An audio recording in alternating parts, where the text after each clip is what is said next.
Well, hi, folks. My name is Shelley Edwards, and I'm one of the PAC trainers and mentors here at Positive Approach. I'm happy to be with you today. We're going to be watching Teepa's video entitled Coping with Amber Distress. So let's get into this PowerPoint here so we can talk about what we're going to do today. So chapter 1 is going to cover characteristics of ambers. The idea that they're sensory driven and it's sensory need and intolerance. Chapter 2 is going to be thinking about things that bring us pain and pleasure and then expanding that a little bit more. And then chapter 3, we're going to entitle Wrapping Up Amber Characteristics. How okay does it feel? All right, enjoy chapter 1, and I'll come back in a little while to tell you a bit more. Okay, so we're talking about coping with amber distress. And if I had to boil it down into a really simple phrase for someone who's in an amber state, we'll talk more about what that means. The main thing that we're going to want to do is appreciate the idea of sensory needs, that human beings have sensory needs, and human beings have sensory intolerance. So when someone is in an amber state, whether it's us or someone else, what we're struggling with in that moment is sensation. Either it's a sensation I want and I don't have, or it's a sensation that's coming upon me and I'm not liking it and I need it to go away or quit or stop. So it's all about, that's the lead. That's the thing that's really front and center, and it drives everything that I do or won't do or tend to do or how I'm reacting. And it's a very reactive kind of time and frame of how I live my life and how I experience things. It is not a thoughtful, it is not a head and back thing. It's in the moment. And so the thing about this amber distress is that it falls sort of on the later stage, the later edge of it. Of all the gem states, it's probably the most distressing to be around for long periods of time if you are a person who's trying to help or control the situation. You like things a certain way. So where it falls apart is when, if by chance, I normally am sapphire in my approach to things. I'm very flexible. I'm able to be supportive. I can modify and change. But as I run out of energy and resources, I start to become a little rigid and inflexible. So I'm like, well, she did this yesterday. It was fine when she put the shirt on. I didn't even put the shirt on, or she got the shirt on. But now she's trying to strip the shirt off in the middle of Walmart. It can be frustrating to be the support person for somebody who's in an amber state, because what's hard for us to wrap our head around is my sensory tolerance and intolerance can change in a moment. It can be that quick. So something that felt good or tasted great doesn't anymore. And that's particularly true with different dementias. So something that was okay is not okay. And yet it feels to the person on the outside, it's like, well, nothing's changed. And it hasn't on the outside, but it has on the inside.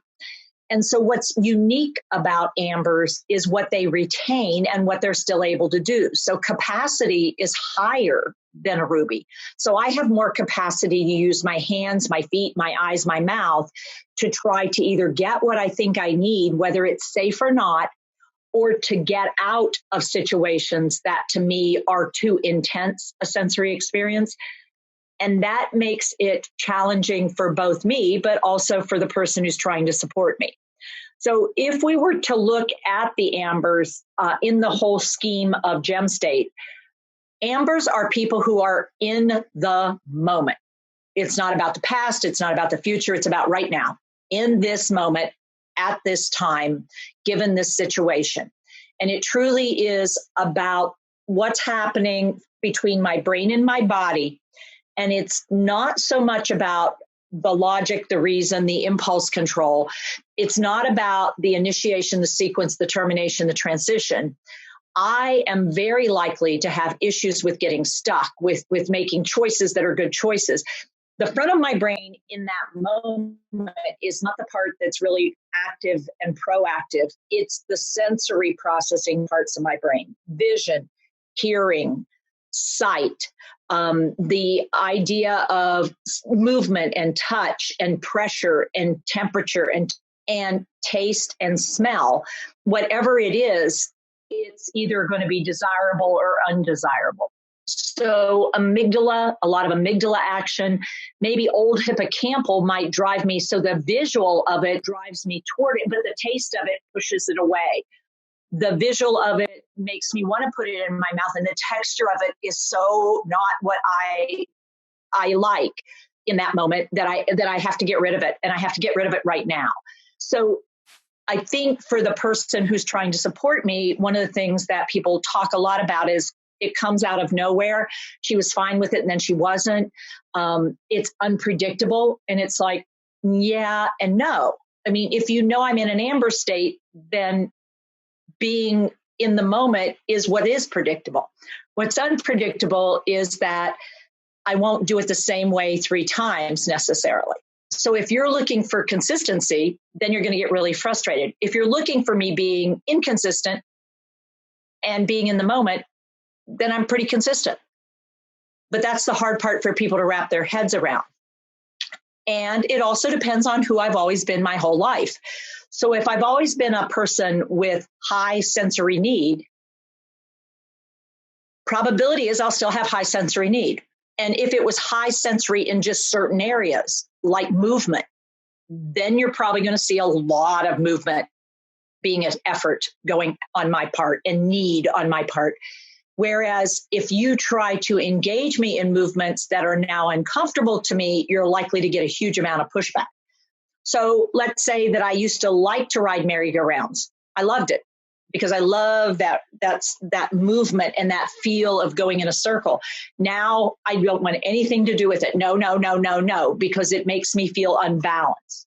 Letting go of the idea that I used to like something, but now I'm showing you evidence of not liking it in this moment and moving away from it, but not necessarily giving it up forever. Because the tricky part is it's in the moment. So is it gone forever or is it just gone for the moment? So that intolerance, tolerance. We also know that people have a pattern of intolerance. I don't like certain things. I've never liked certain things. It might be I still don't like them, or in this moment, feels pretty good to me. I like the look of it. I'm approaching and wanting to engage with it. Now, the tricky part is the difference between looking at a campfire and touching the embers in a campfire. And knowing the danger zone is really important. The challenge here and the difference between an emerald and an amber is that emeralds typically would know that that's a fire and that will burn you, whereas ambers are fascinated by the color and the textures that they see, and they may very much want to reach out and check them out with their hand because they've seen them, and they have enough skill to get up close to the fire, get down to the fire, do it quietly, and not realize the danger they place themselves in. And then when the caregiver tries to reach out to stop them, they react to the caregiver's behavior of trying to pull them away rather than the danger that the caregiver's trying to explain to them. So this is the point in the disease frequently where caregivers find themselves losing it with great regularity because they just, it's like, you can't do that, mom, stop it. And so the yelling and the frustration, what are you trying to do? No, don't put that in your mouth. Oh my God, did you get that out of the toilet? Put it back. Oh, geez, what are you doing?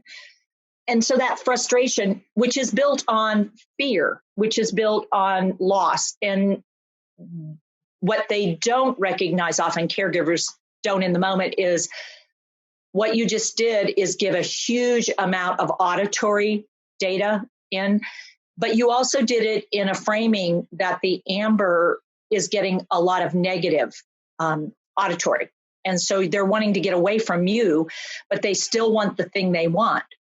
And they may have enough skill to work around you. In other words, they either push you out of the way or they settle back for a few moments until you get occupied on something else. And it gives them the the impression that you've given up on that item, but you're still pretty committed to it because you still have that unmet and you're still fascinated by the look of those flames. And you just wait until they're not paying attention. And this is where people will say, it feels like they're planning this. They know what they're doing. And the only thing that I know that I'm doing in that moment is I want that sensation. I think I need that sensation, and I'm willing to risk anything to get that sensation.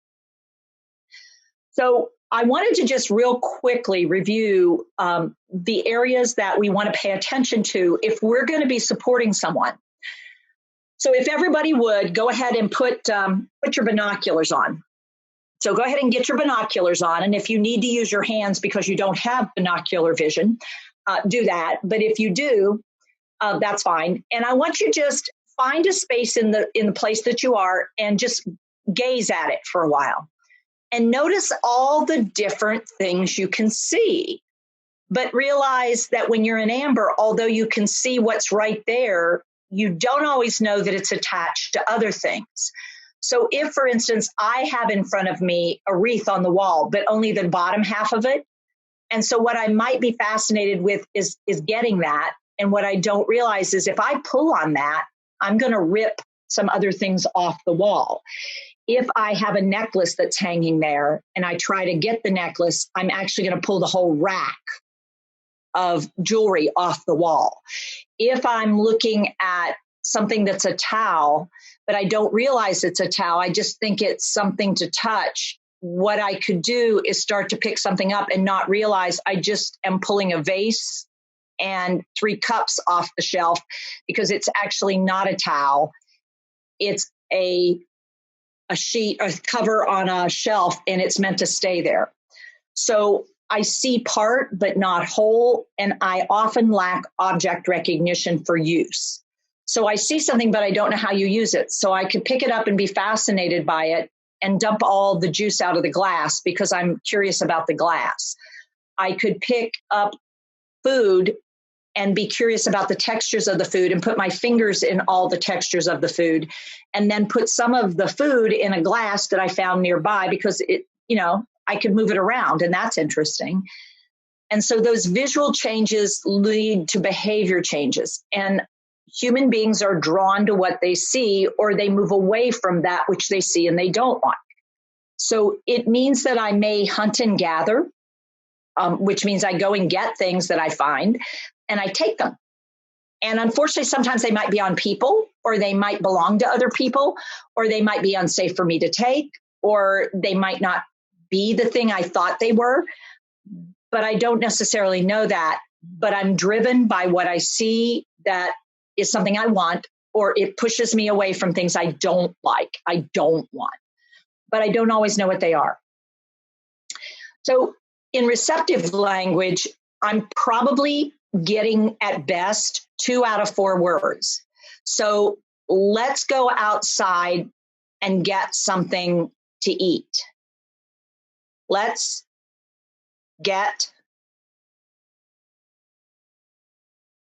eat. So your conversations with me start to make very little sense to me if they're not delivered with a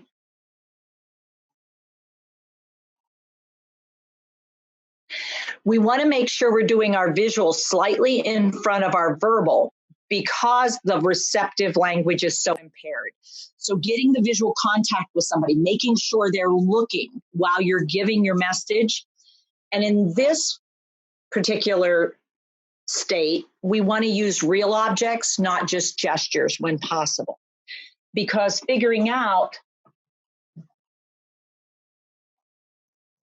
that this means take a drink requires cognitive putting together puzzle pieces, whereas taking a drink from a cup or acting like you're taking a drink from a cup and handing it to the person and then guiding the motion is much more likely to result in the outcome we're looking for. If we want to show people options, then actually providing visually the 2 options so that receptive, coffee or juice. Now, what did you notice I did, Corey? What did you notice I did in addition to saying the words and showing the objects? Just offering them forward to say, this is coffee. Right. Yeah. So I presented the item closer and then this one closer. Can you see on the screen how when I bring it a little closer, it's more obvious which one is which? Mm-hmm. Coffee or juice? And all I have to see on the part of the other person is eye movement to try to figure out which one they're thinking is more the thing they want. And then remove one they didn't indicate, reaffirm this one. So you want some coffee? Here you go. Turn the handle and see what happens. And if need be, a little more cueing. And the cueing would then take on a physical aspect to it. But wanting to be careful that I don't present it within arm's reach until I'm ready to have the person do the task. And I got a good sense that the person's got the task I have in mind because of the problem with object recognition. If I offer it and then I try to take it back because I think they aren't getting quite what I am asking them to do with it. So they try to get hold of the mug, but they're starting to tip it. It's like, whoa, whoa, whoa, whoa, no, take a drink. Then I go back into my mode of distress. I'm the one with stress because the amber surprised me. So the person in amber state can surprise caregivers a whole lot.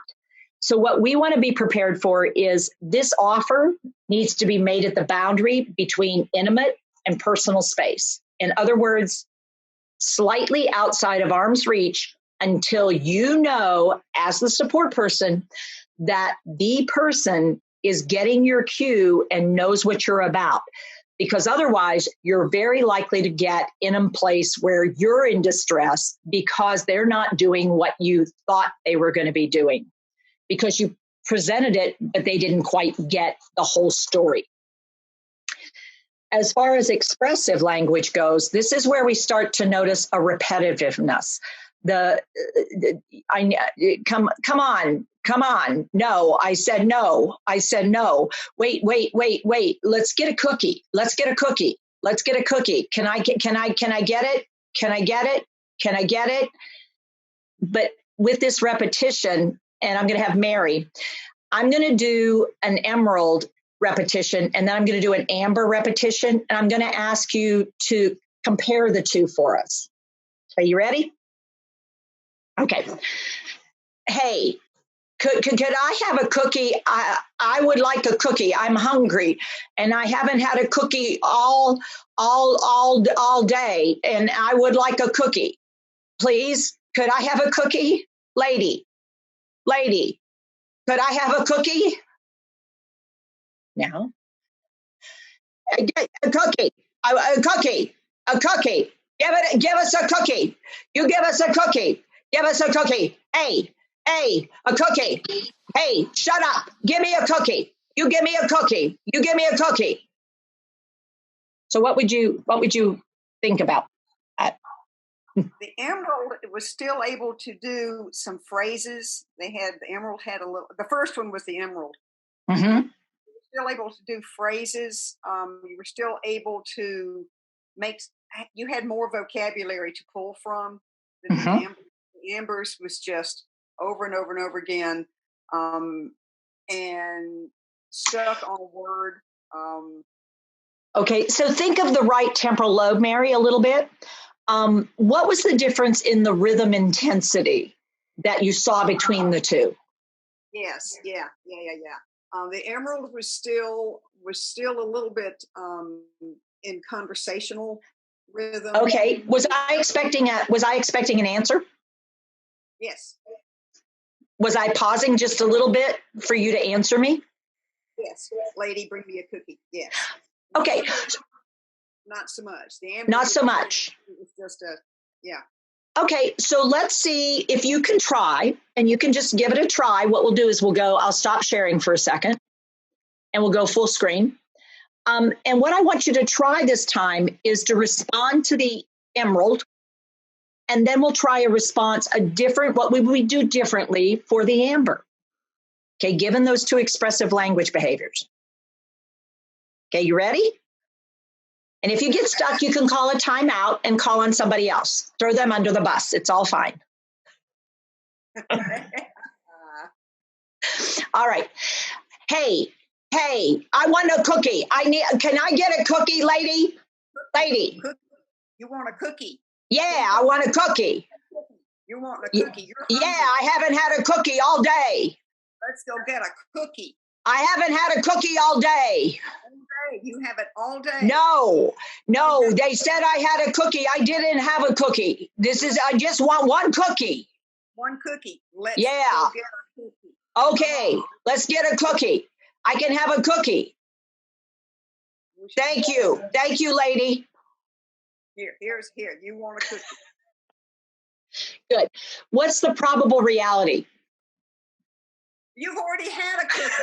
I had several cookies, but I really like cookies, and it feels like it's been a long time since I had a cookie. And so this is the case where emeralds are seen as manipulative. I'm not being manipulative. I like the taste of the cookie, but I'm still viewing you as a resource. And although I'm distressed that I don't have a cookie, I see you as the giver of cookies, and I negotiate. I'm working on a negotiation here. I want a cookie. Can I have a cookie? Cookies are good. And you did a nice job of responding to what I did. There was a moment there where you were in a fix mode and you quit listening. And then you made yourself go back and listen to me, which is real important for emeralds. Because what I was seeking there was an affirmation that you understood I hadn't had any cookies. That's true. And I did. And I was asking about looking for a cookie instead of, Well, that's okay. Yeah, it happens. So now let's try it, but let's do it as an emerald. Or excuse me, as an amber. Okay. Hey, a cookie. Give us a cookie. A cookie. You give us a cookie. You give us a cookie. You give us a cookie. You give us a cookie. Here's a cookie. Here's a cookie. Hey, give it to us. Give it to us. Give it to us. I know. Can you do long distance caregiving when you have an amber? Oh God. Oh dear. What's the answer? Oh. And what's long distance caregiving mean? I mean, because historically people have talked about, can people still be in the presence or be in the space with a person who's in an amber state and still meet their needs? And what's the answer? Can you be in the general space of that person, or do you have to be physically present with that human being? Absolutely. You got to be within this. When I've got that need and I've expressed that need, if you are not between personal and intimate space with me, with the thing that I'm asking for, or with that object that I want, you're going to have a very difficult time getting connected to me once I'm in distress. Because when I'm in distress, my brain is focused on that thing that I think I need, or that thing I'm trying to get away from. And trying to do that with voice or with distance, you did a nice job of not trying a lot of language, because I'm not processing a lot of incoming data because I already have a directed visual gaze, and I am really committed to trying to get that need met. And that's probably the biggest mistake that people make, is not noticing the difference between an emerald state need and an amber state need. And what you can do with emerald and what you can help with amber is totally different. And you've got to be present, but in a safe position. So the only question I want to ask you, Mary, is did you turn yourself into a supportive stance, or did you stay front on?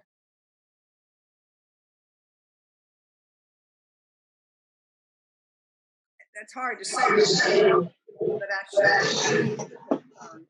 I absolutely should have turned. Yeah. So this idea of it becomes incredibly important to make sure that shoulder is back, no matter what you're doing with your face, because you have got to have a way that they can see past you. if they can't see past you and they don't feel like you're delivering what they need, they will see you as a barrier to getting what they need. And you could be holding that cookie up, but if you're holding it in front of you, they may be looking more at your face and you're holding the cookie. And so they may want to go for the cookie or push you out of the way to get the cookie, versus as soon as you hold the cookie here, does it make a difference to you visually? Can you all see that there is a difference visually here? Nothing. Right. And so I'm emphasizing, and I'm even using my other finger, you want this cookie, a cookie. Here. Yeah.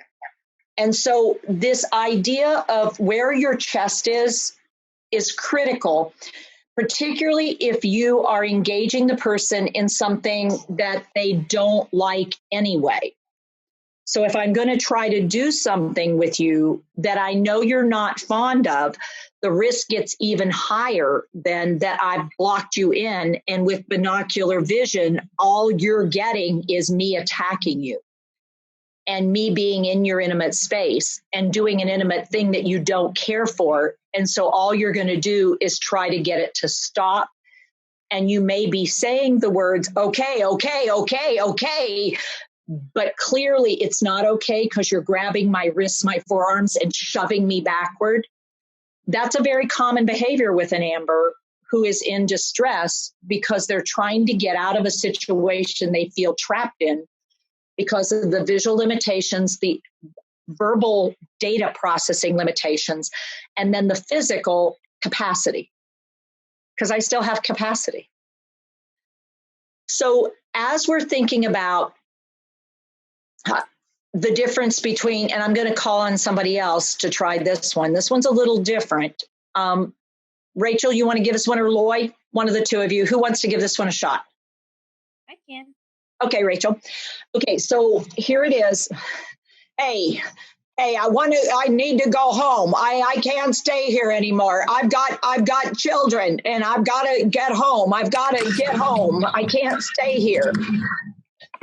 You need to go home and you can't stay here. Yeah, I got to get out of here. There's people here who are trying to hurt me and I need to get to my house. Your house. You get to your house. Yeah. They're trying to do things here and I don't like them and they're not good people. You don't like it here. You don't like what you're doing here. No, I need to get home. You need to Can you help me get home? Will you help me? Oh, Teepa, you wanting to go home. This is hard. You don't like it here. This is not right. No, and I need help. I need some help. Yeah, can you help me? Will you help me? You need someone to help you. Teepa, I am so sorry. This is so hard. Okay, good. Okay, good. So what gem state was that one? I would have said it was more like an emerald. Okay. Because there's a lot of language that you're using. Mm-hmm. All right. So what were you doing with that? Because this is really critical. The difference between the emerald and the amber. People make mistakes in both directions. And it does take effort. It does take time. But this idea of we're doing a back and forth. We've got social chit chat. We've got this social chit chat going back and forth. It's high intensity. It's got lots of volume to it. I've got a lot of repetitiveness to it, but we're moving forward in the conversation about what's happening. So what do you think's driving my behavior?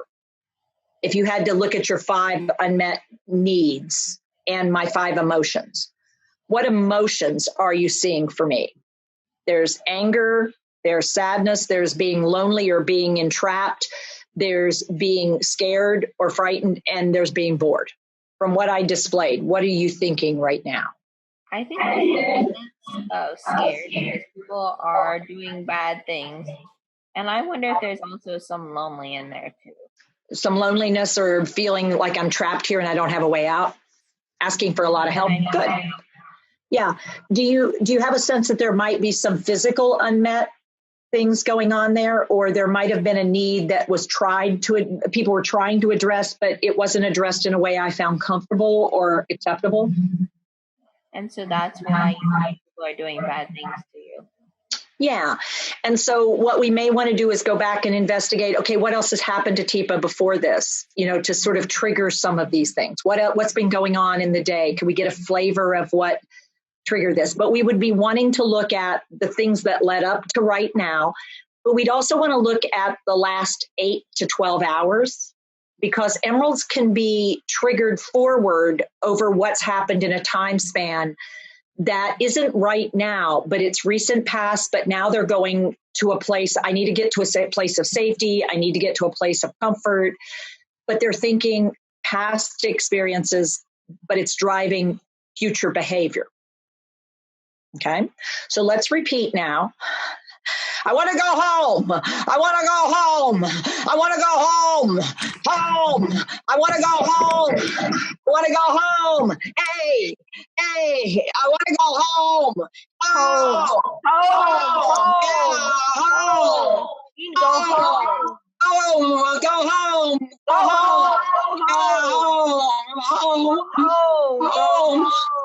Home.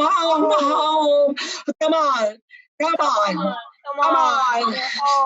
Let's go home. Let's go home. Go home. Go home. Yeah. Okay, pause. So what was going on with that one, Rachel? We're just repeating the same word, the same phrase.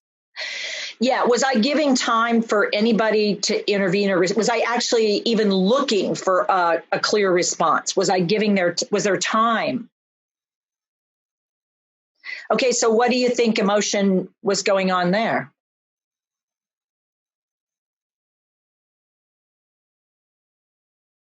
I don't really have a clue. Okay. It looked like towards the... Go ahead, Loy. It looked like towards the end a little bit of sadness. Because your face started and your tone started to change. Yeah. And I might be missing something, but I don't know what that something is, because at this point, the wiring between my brain and my body back and forth data wise, what it could tell you is that I definitely have an unmet need of some sort.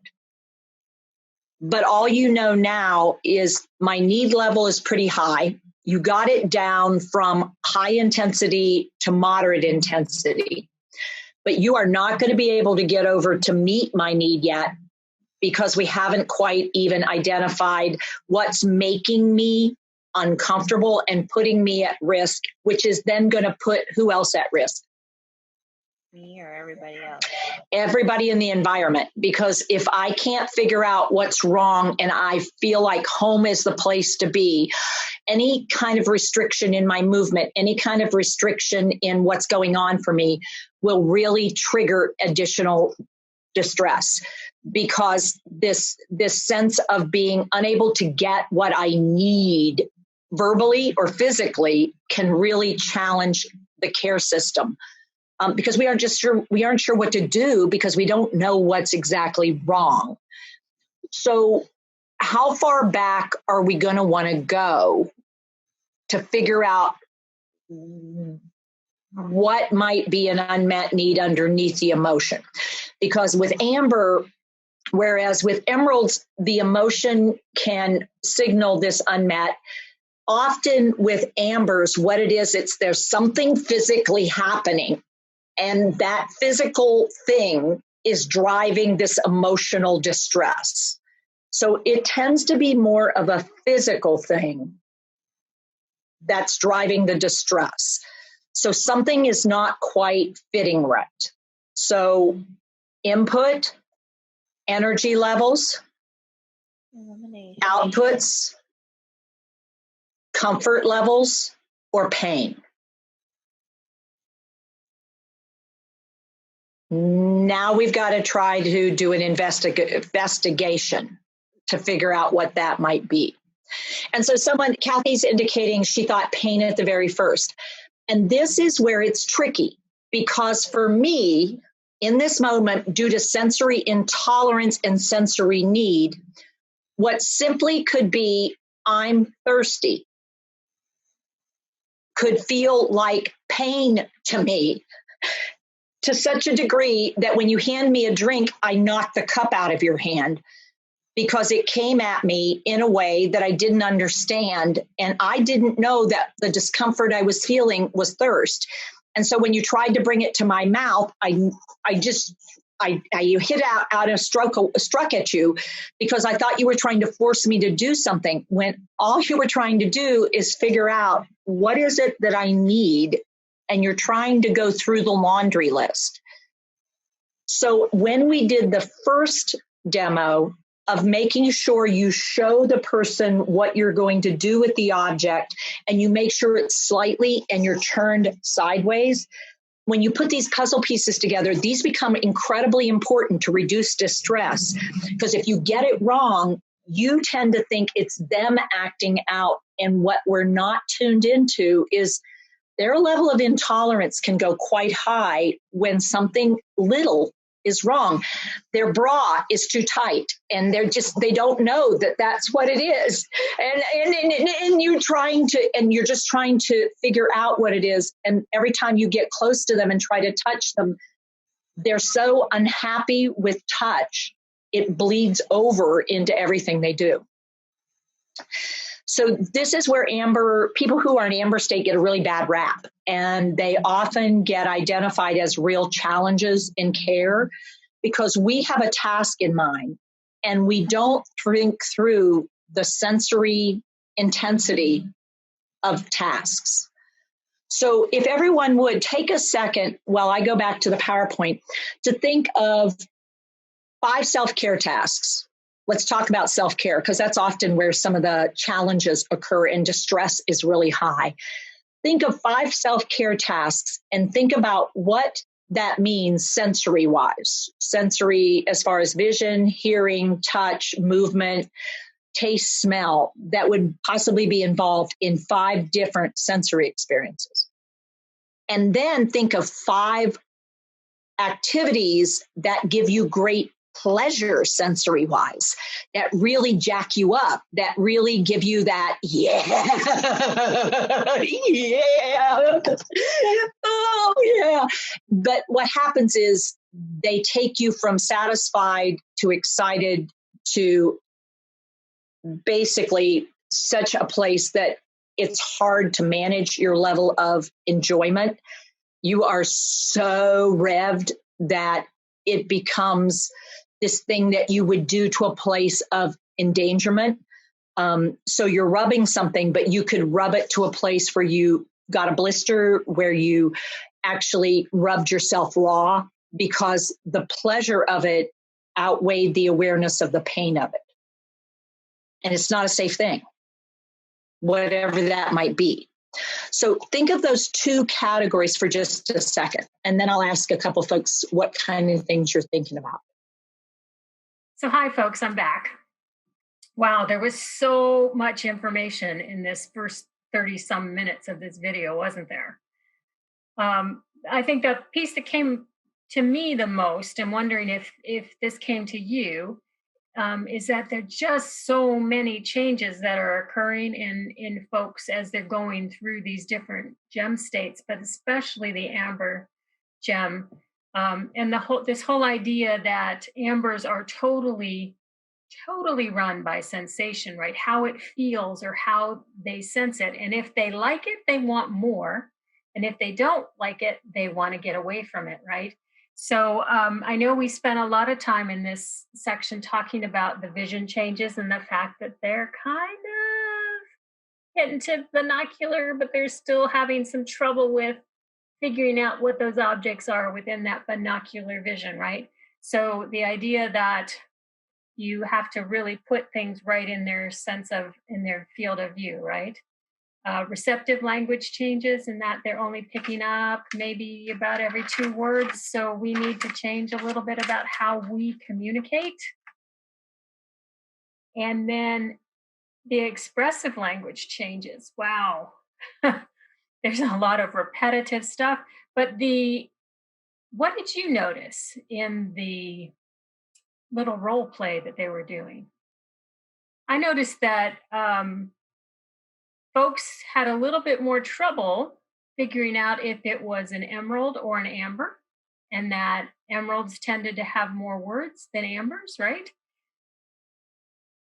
But that we had to really look in at and try to hone in on what they're trying to tell us with those things, right? And the other piece that I don't know if you found this is as exciting or as interesting as I did, but the fact that, you know what, why we are the ones who often are having more distress than the person who's living with dementia in an amber state, right? Because we're really surprised a lot by the things that they do. And and that in our attempts to keep them safe, because they have no safety awareness, we end up losing control ourselves. So the one piece that came to me at the end of all this section is that I think, and I'm wondering if you feel this as well, that wow, when it comes to taking care of an amber, we as care partners need to do a lot more planning and anticipating in what might be happening so that we're ready for anything. So wow, what does that also say to us or do for us? Maybe it causes us a little more distress, right? Well, let's see what Teepa has to say in this next chapter, where we talk a little bit more about starting to explore pleasure and pain and the activities around that cause those kinds of things, and what else might come up. Okay, I'll see you here at the end of chapter 2. So of our folks, let's say, Lloyd, what you got for me? What are some tasks or activities that you can think of right away that are high sensory intensity? Toilet hygiene. What kind of hygiene?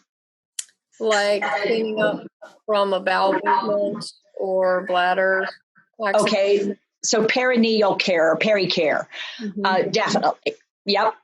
What's another one? Brushing teeth.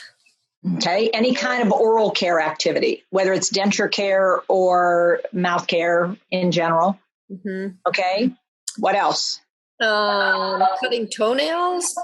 Oh, good. Feet care, foot care in general, even washing feet, but for sure clipping toenails or trying to do pedicure.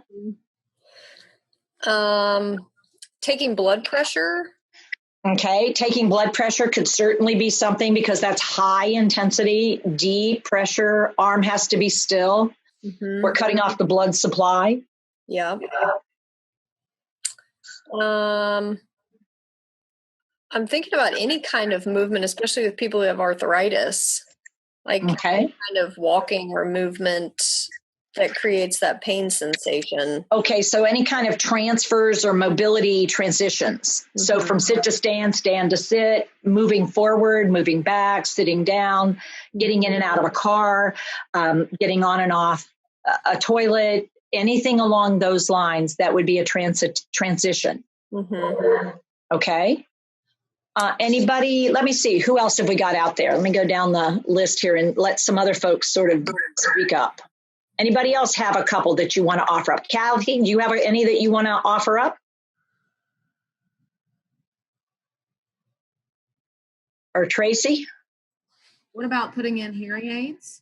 Oh, good. Hearing aids are great. Ears are sensitive places, and you start taking out or putting in hearing aids or glasses, even putting on someone's glasses around their ears. Okay, good. Anything else?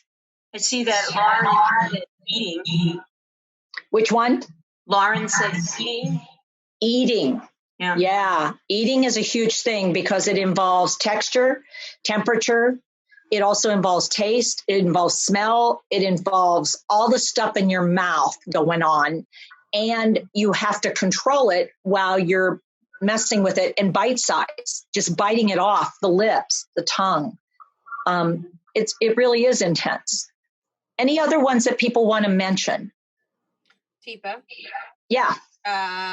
Judy said sexual contact. Yeah. So the idea of it can be really pleasurable to wipe yourself or touch yourself in the perineal area, but it can get to a place of discomfort if someone else is trying to do it, or you might want to touch something, or you might rub to a place where you can hurt yourself. So that contact with the perineal area, we have both sides of the street where it's high intensity and ow, no. But on the other hand, it might be very pleasurable to a place where I don't know when enough is enough. And I actually can rub myself raw or hurt myself in those areas. For males, rubbing back and forth on the penis can be exciting and interesting, but then it can actually, you can be hurtful without meaning to, and you can strain muscles and actually cause yourself pain because you're so intense. And when you grip harder than you mean to grip. But we could also have other parts of the body with your fingers, for instance, picking at your fingers or picking with your teeth at your fingers, peeling skin off, picking at wounds on the arms, picking and pulling hair. Hair pulling can be an activity that some people, they like to twist the hair on their finger and then they like to pull it out. And there's this pleasure pain thing that can happen, where it feels so cool to have a sensation that's intense that people mistake that for a pleasure, but it's actually painful. And so picking at scabs around the face, things with the fingers tend to be things people do. Hot. I need it hot, hotter. And I like things really hot. So people would ask for hotter coffee to a place where they could actually scald their mouth. What are other pleasure ones? Tracy, any thoughts about pleasure things that you can think of? Pleasure tasks? For me, I always think about music for pleasure. You know, that just kind of takes me to a different place no matter where I am. Mm-hmm. So music, but what are some variables in music that can make it pleasurable or not pleasurable? The beat. The beat. If I'm listening to something relaxing and someone throws on hard rock, it's like, oh, you got to be kidding me. Yeah. And what if...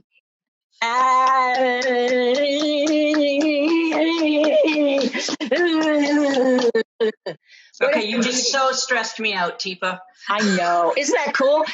So the challenge is when more than one of us lives in one space. For me is exciting and interesting. I like the rocking and the patting or the drumming. For another person, it's just like, oh my God, if she doesn't quit soon, I'm going to kill her. Honest to Pete. Mm-hmm. Because that's that moment where my amber behavior triggers the diamond in someone, because it's like, I can only handle so much of that before it's outside of my comfort zone. So my desire to repeat something, I'm enjoying it. Right. But the person who's with me is like, she's got to stop doing that. I mean, I can't take it anymore. And in fact, what I'm doing is taking you past annoying to where you're at risk for behaving in a way that actually I wasn't doing anything wrong, but my intensity was too much for you. Mm-hmm. Yeah, that's a good one. Lloyd, do you have some of those positive ones that are positive for you?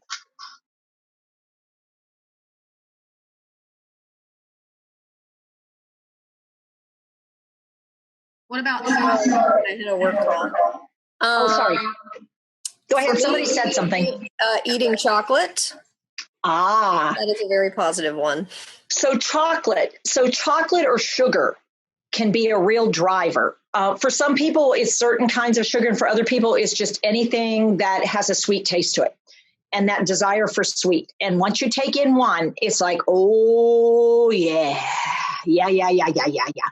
Now it becomes so desirable that I am on the hunt, and I am seeking anything that is like that chocolate.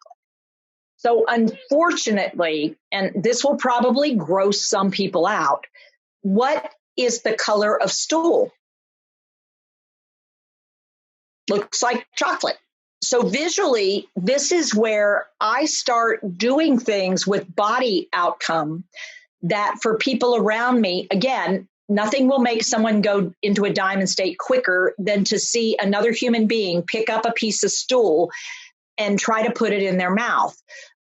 But in fact, if I love chocolate, I've always loved chocolate. Chocolate is something that really appeals to me.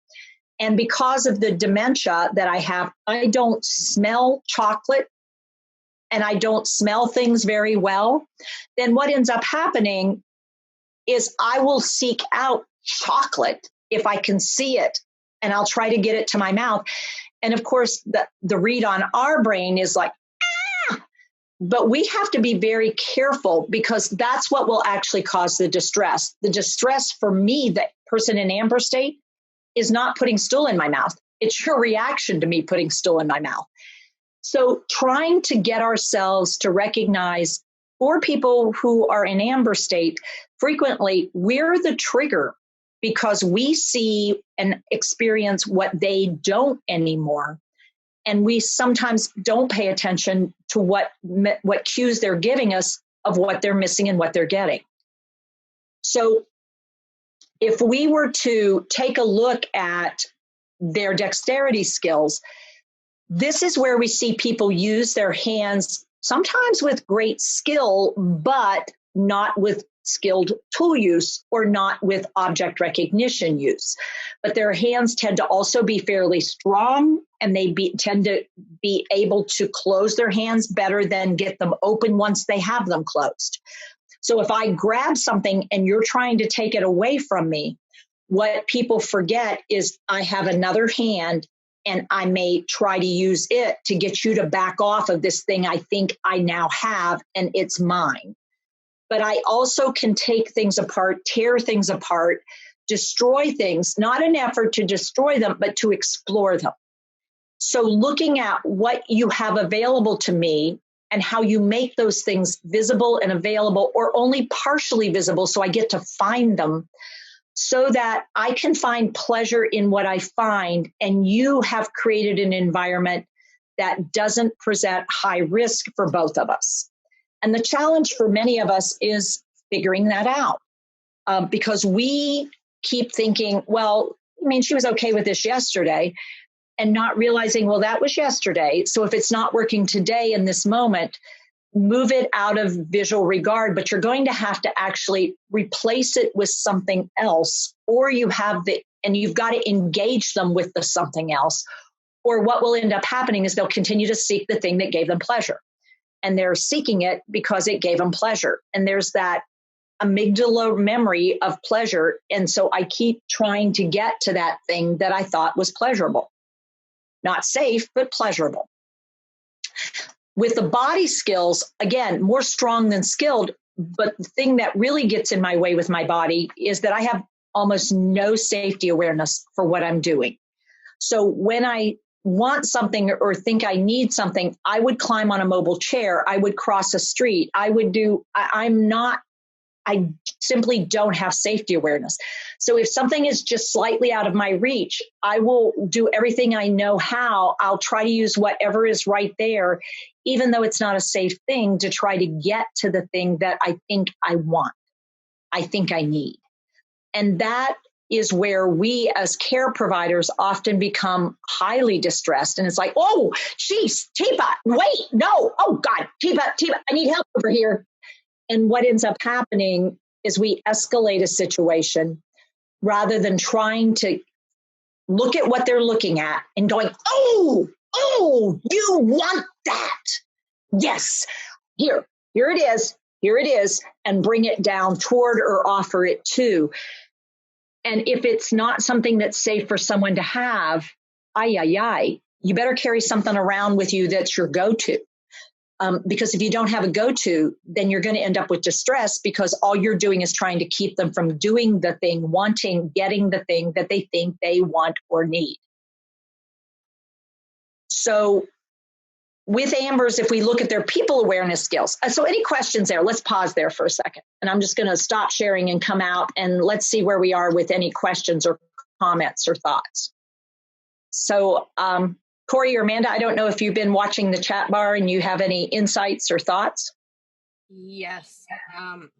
Kathy said they had an issue today where one resident co-continuous drone pushed another resident to a diamond state to the point of aggression. Yeah. What can you do for a resident who can't stay still for anything? Yeah, and so this becomes a huge issue when we have shared space and we don't have space that we can sort of cordon off so that the diamonds are not exposed to the ambers, because people who are in diamond state cannot tolerate ambers for long. Their ability to put up with something that's wrong, that shouldn't be done, that people aren't behaving themselves, tends to be pretty limited. And so any kind of visual exposure or auditory exposure will cause the diamond to escalate. I said she needs, go tell her to sit down. Just get her out of here. She doesn't belong in here. You need to get out. You need to get out of here. And of course, the amber is sort of driven by, oh, look, excitement. And it seems to egg that person on to have somebody escalating, because it's kind of interesting to watch somebody lose it. It's kind of not, I wouldn't say the word fun, but it's energizing. So when I go to that place, there's a lot of energy, and I like energy. I like energy. So I like to keep going back to the place of energy. Now, I am not necessarily tuned into bad energy versus good energy. It's just sort of energy. And any kind of experience that has energy with it, if I'm a person who has a high sensory need, I want to get energy. So I go to get that energy. And of course, that other individual is just so intolerant of me. So creating energy for me to be with, the droning may in fact be because I don't know what else to do that gives me pleasure. That one's given me a fair amount of pleasure. Droning or roaming. So I'm moving. So if we want me to not do so much active moving, have we tried things like maybe rocking? Could I have a glide rocker? But understand that the beginning of the rocking is going to have to be something more like this. Because walking is a pretty intense sensory experience. I'm moving through space and place. So if you want me to stay in one place, you're going to have to up the intensity of the movement for my brain and my body vestibularly until it starts to settle a little bit. And then maybe I can do a rocking motion. We may want to have me facing something that has some stimulation to it, but in a way that's relatively safe. But if we're trying to separate the two of us, trying to get me to not be active is not going to work. All that's going to happen as soon as you turn your back, I'll be right back to it again. Because mine is a physical sensory need, not an emotional, I need to engage with somebody need. It's an energy need, and I need to burn energy for whatever reason. I'm burning my energy off. And that's difficult for us because if I've always been a high energy person, I have a lot of energy. And it takes a while for me to wear myself out.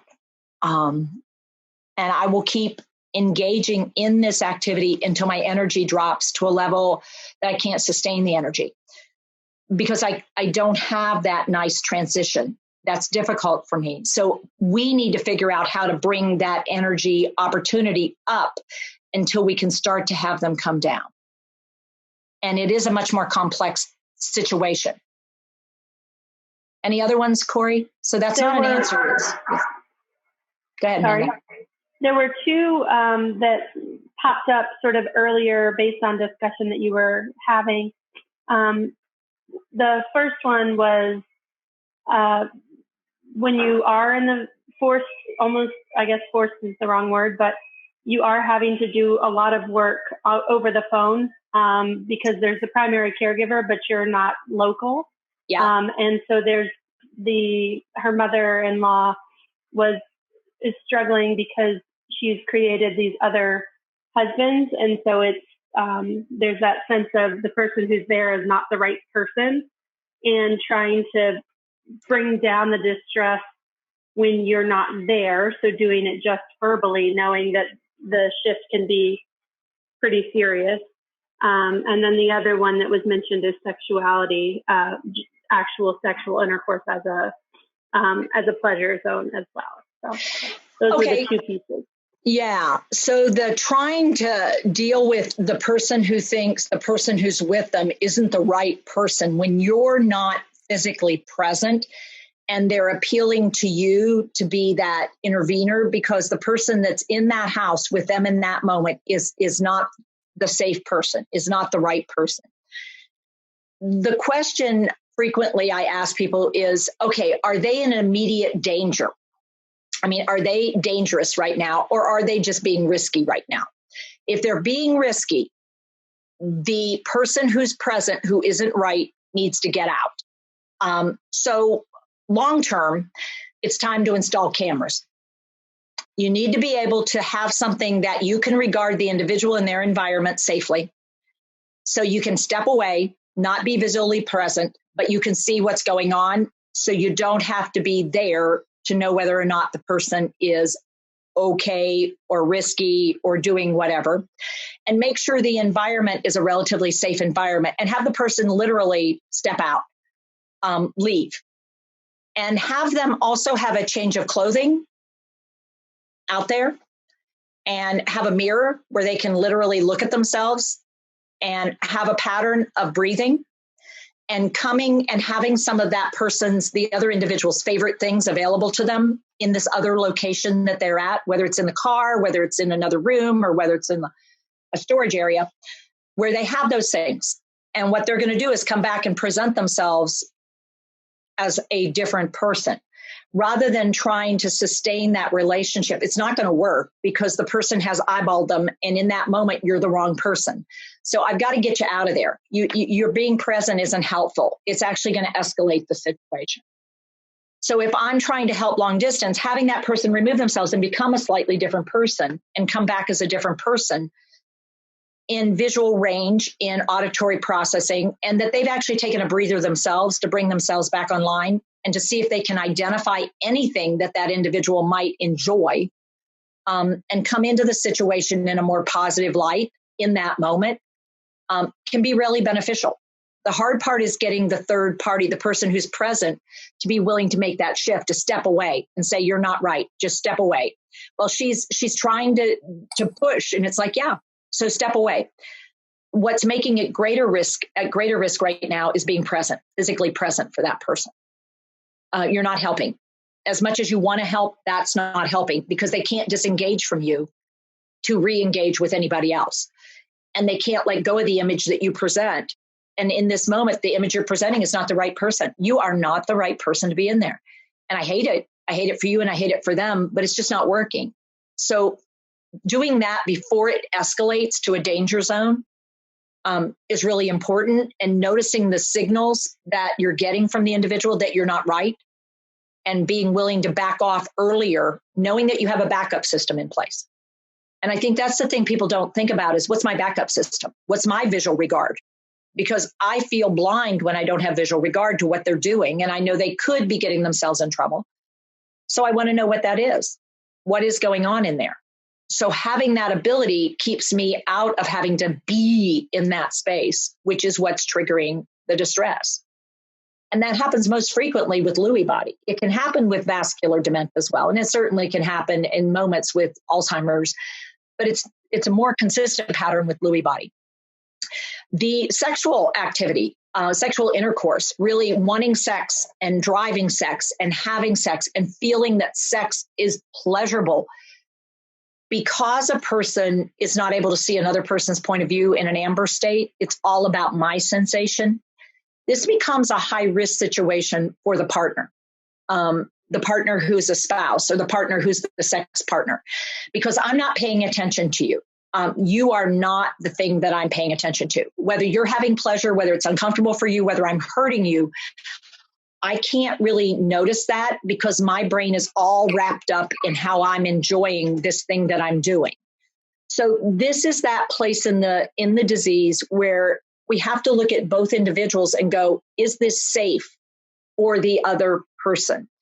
And if it's not feeling safe because of the inability of the individual, this is really that moment where we have to allow ourselves to say, okay, this isn't working. As much as I love you, being intimate with you physically isn't working for me anymore.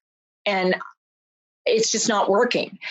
And yet I get that you want that. So the question becomes, can I be with you personally and be in your intimate space and not trigger your desire for intimacy? And we don't ask we don't have these conversations, and we need to be starting to have these conversations before we get to this place, because by now it feels like a betrayal. Because if you're the only provider of care in intimate space, and now I'm saying, that's really dangerous for you to be in those intimate spaces with this individual, because it's going to trigger the desire for sexual activity, and the sexual activity won't be safe for you. Because I can't judge whether you need something that I'm not giving you, or I'm being too harsh, or I just had sex with you 5 minutes ago. But that I felt pleasure in it. And I want to do it again. And I want to do it again. And I want to do it again. And I'm not doing that on purpose. And I'm not doing it to be mean. And I'm not doing it to ruin a relationship. I'm doing it because my brain tells my body that's a good thing. And it becomes this cycle that I don't know how to stop. So if we haven't had any conversations up to this point about these issues, this becomes very awkward for everybody to talk about.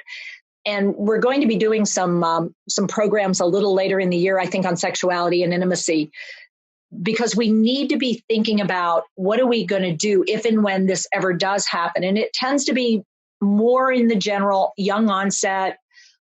It tends to happen more with frontal lobe issues, or frontal combined with amygdala activity. That's pretty intense. People who may have had historically had used sexual intercourse or sexual activity to relieve stress. It was a very hot button in a relationship. It's one of those things, we'd have a disagreement and then we'd have sex. Those kind of patterns may start playing themselves out in an unhealthy way when one partner starts developing dementia. So that this amber state is where, if it hasn't diminished, if sex drive hasn't diminished, testosterone and estrogen haven't dropped, this is where they can be a real driver. And because testosterone drives behavior, or estrogen drives behavior, we start to see challenges. And the intimacy may be oral, the intimacy may be in the genital area, but it can be, quote unquote, more in the aggressive, more feel aggressive than it feels respectful. So it's something we need to talk more about. And unfortunately, people are so uncomfortable bringing this stuff up that we don't talk about it, and everybody's scared of it. But it's actually a relatively uncommon for most individuals, but that's not to say it doesn't happen. And that sense of not being able to talk about this stuff is really frustrated. Okay. Oh my gosh. I'm back, guys. End of chapter 2. And wow, this went a place I had no idea it was going to go. What about you? Yeah, we started out talking about these things that could potentially cause pain for us or for the person living with dementia, right? Perennial care, so any kind of, toileting kind of issues. And then we talked about dental care and the fact that our lips and mouths are very sensitive. Oh yeah, foot care, another one of those things that can cause some potential pain. And then transitions, mainly because they just realizing that, folks, when they're older, they may be experiencing pain, right? So doing those transitions from different places. And then the fifth one that came up that was kind of odd to me was, doing things around our ears, like hearing aids or putting glasses on, all that kind of stuff. Because again, the sensation is what we're driven by when we're ambers, right? So that it could come into us or can cause problems for us. And then we went down that pleasure road, which I knew we were always going to start with music, because that's what most people turn to when they start talking about how are we going to help somebody who's in an amber state is trying to use music.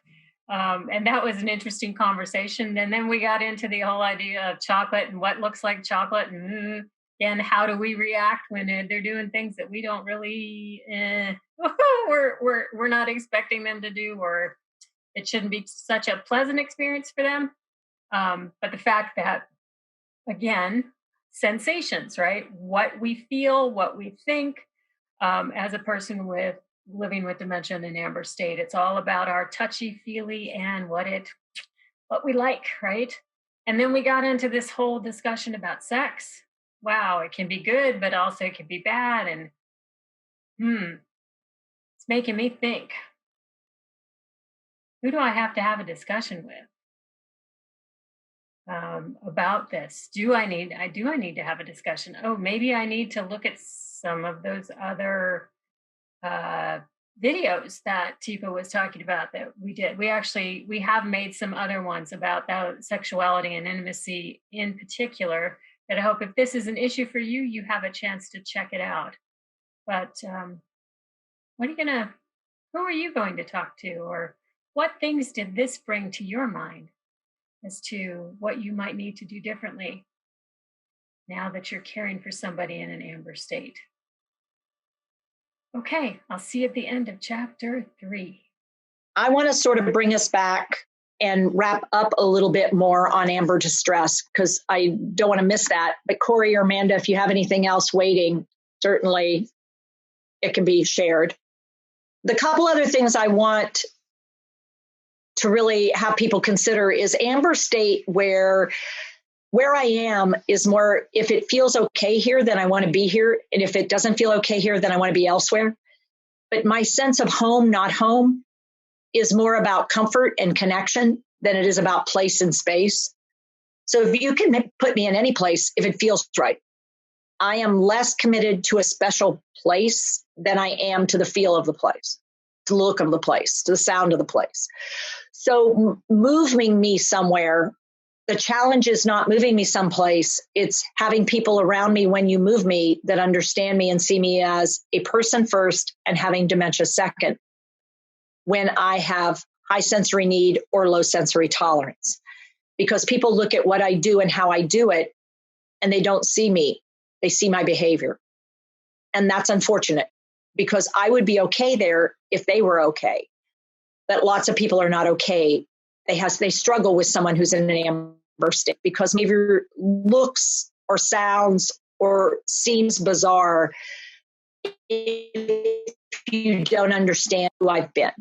And yet it fits pretty consistently with who I am or who I've been, with an extreme turn up of the temperature or turn down of the emotion, just given my history. But it's hard to find me if you've never seen me before, because the behavior is the thing that everybody seems to notice. And the last couple pieces, I am only in the moment. It's not about getting a task done or doing a whole sequence. So I could eat 3 bites and I'm done. That's it. I'm done. You might as well stop. I'm not going to eat anymore right now. The good thing is you could come back in an hour and I might eat an entire plate of food. But the degree of flexibility you have to display as a care partner can wear you out. Because what I can do, I can't do. What I could do, I won't do. And it varies. It fluctuates all over the place from moment to moment. And then with situation awareness, because of my greater sensory, I'm very immediate and I'm not big picture at all. So if you say, give me a minute, let me just finish taking a drink and then I'm going to help you get up. That ability to wait a minute, to tolerate what's happening. I'm trying to take my clothes off and you're saying, hang on, let's go to the bathroom before you pull your penis out. And it's like, nope, penis is coming out and I'm peeing on the floor. And it's like, ugh, could you just wait a second, just a second? And the answer is no, I can't. And it's hard when you're trying to care for multiple people, but it's also hard when you're only trying to care for one person and you just got distracted for a second, or you have it on the plan, but they trigger quicker than you're ready. And so the difference in how they perceive sensation and how they perceive time and how we do it, it's just like, if you can imagine you have a mosquito bite and it is itching like crazy and somebody says, I'm going to get you cortisol. Just hang on a second. Let me get you some cortisone cream and we'll put on it. But try not to scratch it because you don't want to break it open. Or chicken pox or any of those things that are really bothersome. And you know how hard it is not to mess with it. When you have to go in for a scan and they don't want you drinking anything or eating anything. And it's like, oh my Lord, I don't think I can make it, or when you're not supposed to smoke, and whatever your habit or your behavior is, and people are telling you, no, no, no, it takes a lot of self-control to not do it. And when you are in amber state, it's just not there. So the thing about ambers is not everybody's noisy. People can be very private and quiet and be an amber, but it means when you enter their zone, you need to be tuned in that they need private and quiet. And so coming into their space and coming into their life and coming into a task, we've got to take ourselves way down and really still ourselves before we enter into the relationship. We also want to be careful that watching how they use their hands and how they touch things and how they explore things. And we want to go into a mode where we do it alongside them rather than immediately copying on them what we saw them do to the environment. Because what I touch with my hands doesn't mean I like being touched that way. It means I like to touch things that way. I like to explore things that way. So if you show me with your hands that you get how I like to explore things and then offer me your hand, that's a safer way to engage me than taking how I'm handling or touching things and assume that I'm okay with being touched or handled in that way. So I may be ripping pages out of newspaper. It doesn't mean I like heavy touch. It means I like the feel of what I'm doing in my hands. So copying that and then offering your hand to get hand under hand makes the difference in whether I increase in distress or stay okay. You also want to think about that idea of under and overstimulation, not too little, not too much, but realizing that I have no safety awareness and I am going to be incredibly egocentric. And that's not always being mean, but it means if I want to give you something, I want you to take it. So if I offer you a drink, you need to take the drink, because if you won't take the drink, I think you're refusing me. And for extroverts, offering something to you, even though I ate part of it, I chewed it and I handed it to you, you need to be prepared to, oh, thank you, Teepa. Thanks. And if I gesture it toward your mouth, you better figure out what you're going to do, because refusing to do something is going to trigger my reaction of distress because I think you don't want me. You don't like me. Because it's not all egocentric, meaning it's just about me. It could be about me in relationship with you, but it's what I want, what I need. I want to give you something. I want to do something. So I come and get you and I drag you along. You don't want to say, wait a minute, Teepa, let me finish this. Let me put this down. You need to go. You want me to go. You're ready to go. Yeah, let's sit this down and then we can go. But we have to figure out how to do it together if I'm trying to engage you. So with ambers, watch for the kinds of things they're going to be doing. They don't mean it. And I've put on this page how people tend to think about ambers. And it's important to realize this. People tend to think about them doing lots of touching and handling and mouthing and manipulation with a focus on fingers and mouth and genitalia, getting into things.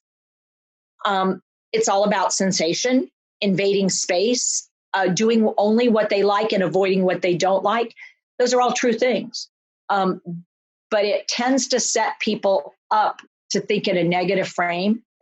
So trying to figure out how to take what ambers are interested in and realize, are they in distress or are we in distress? Because sometimes the amber's actually not distressed. We're the one that's getting distressed, but we tend to put our distress back on them and say, well, she's all distressed. And it's like, well, no, she's just touching things a lot. That's what she does. She tears things. She likes tearing things. Does that mean she's distressed? Not if her intensity didn't go up. That's just what she does. And it's like, but she's tearing things up. And it's like, sounds like that's bothering you. But sorting out, where's the distress in the situation? Is it the person who's trying to provide support and care, or is it the person who's living with that disease in an amber state? So ambers are typically interested in things to mess with. It may be people, it may be objects, it may be small things, big things, things they can take apart, things they can shove together. They like places often to explore. The more a person is that quiet, private, it's going to be a place to explore that's familiar. The more they're a risk taker, it's going to be places to explore that are unfamiliar. They like to go and explore everything and everywhere and everybody. They like stuff to take, to handle, to move. They like visually interesting things. They like people who look or sound interesting, or places that are quiet and private. They like textures and shapes and movement and colors and numbers and stacking and folding and sorting, but only as long as they like it. And this is where we have to be careful that we don't have an agenda. And the agenda is you have to do all the chips. It's like, no, I'll do as many chips as I want. Maybe 5, maybe 500. What are you ready for? Well, you better have a backup plan. Our issues with Ambers typically are getting into stuff or taking stuff, bothering others, not able to make their needs clearly known to us, not understanding what caregivers are trying to do, not liking being helped, touched, or handled, not liking showers or baths or wash-ups, and the repetition of sounds, words, or actions. So those are some classic Amber issues. And then we could go over again, what are the things that tend to help?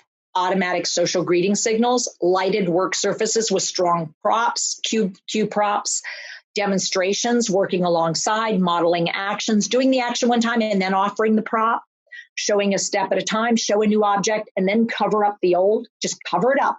Don't try to remove it. Cover it up with something. So that they have the new object in front of them and the old object is not. Verbally, call the person's name, use simple verb, simple noun, let's go with a gesture, simple positive feedback, listen to their words, use a few and leave a blank at the end, those kind of things to see if you can engage. And then physically showing the motion or action, touching the body part of interest on yourself and then toward them, position the prop using light touch, like touching the spoon and then touching their hand and touching the spoon. Show the motion on yourself, use hand under hand guidance, offer the prop once you get them started, encourage them to go on and use it once you've got it going. So, and we know about hand under hand, most of the group. And in this one, the thing that's most important, the only thing that's capitalized on here is substitution, not subtraction. Substitution, not subtraction. Finding what they will take, what they will do, not just trying to not do something. So I've given you some more information in here. The last thing I wanted to do to reduce distress is break our bad habits, because we tend to have bad habits when it comes to Ambers. Talking too much, showing too little, keep on pushing when they've already told us no, doing for, not doing with people, stripping the environment. One of the bad habits we have is trying to strip down environments to keep them safe. Leaving too much in the environment, not realizing, ooh, we're getting into territory that's going to make people uncomfortable. Getting into someone's intimate space without them being comfortable with us in the intimate space. Overstimulating, understimulating, and being loud and forceful in our own distress. So I'm going to pause one final time and see if folks have some questions or comments or thoughts. And in the PowerPoint, you'll see I've covered some more information. And I want to put it in there for you because this is a thinking down the road. And when we get to pleasures and joys, we're going to come back to this information because these are the things that can move it from distress to this pleasure mode. How do you create moments of joy? So I'm putting it in this PowerPoint. We will actually cover it in the next content area. But let's open up the webinar just for any thoughts or questions or comments that people want to make. Teepa, Holly was also making a suggestion as you were going through the last group of activities, and she was saying being able to let them be a caregiver to you also for that purpose-driven activity. Thank you. Yeah, thank you. Thank you. That's great. Yeah. Oh, yeah, that was good, huh? Yeah. So making sure that things are in small bite-sized pieces. So if they offer you something, And for many ambers, what I'll do is I put hand sanitizer on my hand and rub it in. And then when I shake hands, I'll then rub my hands like this and get the person to rub their hands like that, so that we've gotten the person's hand sanitizing, rather than trying to get them to sanitize their own hands. It's like, you put something on my hand. Am I supposed to eat it? Am I supposed to rub it? What am I supposed to do with it? But if you have it on your hands and your hands are just a little stick goopy, and you reach out and you get it on their hands and then you rub your hands like this, that helps a person get their hands clean. And I'd rather mess with clean hands. So just a thought. Damp washcloths versus trying to use running water. Lots of ways around. And we'll talk more about those in the next session. That pleasure, finding that pleasure. First, we've got to look at our own behavior. So any burning questions, if you want to give us a high sign, if you do, if you have anything. Yes.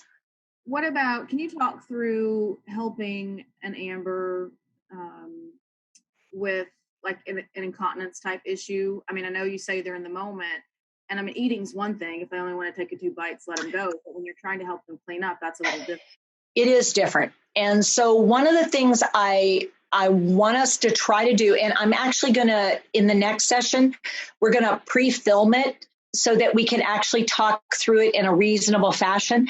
So I'm going to work with somebody, we'll pre-film it and we'll watch the video clip of it before we talk about it, AJ, because I think it's going to make it a little easier to watch it and to engage with it and then to talk about it. And we'll try to use chocolate pudding and swimsuits and all kinds of good stuff so that we can actually have an experience that allows us to have this conversation with some intensity, if that's okay. Great. Cool. You know me, anything for a good cause.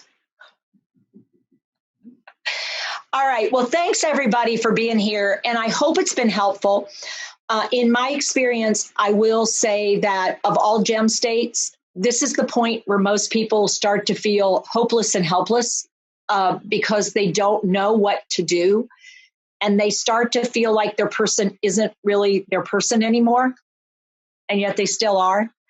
But the challenge is recognizing I can't do this a long time at once because I'll wear myself out. But if I have a good team and we can work together, we can do this because I can be present for someone. I just can't do it 24/7. There's no way. And I can't even do it 8 hours straight and do a good job.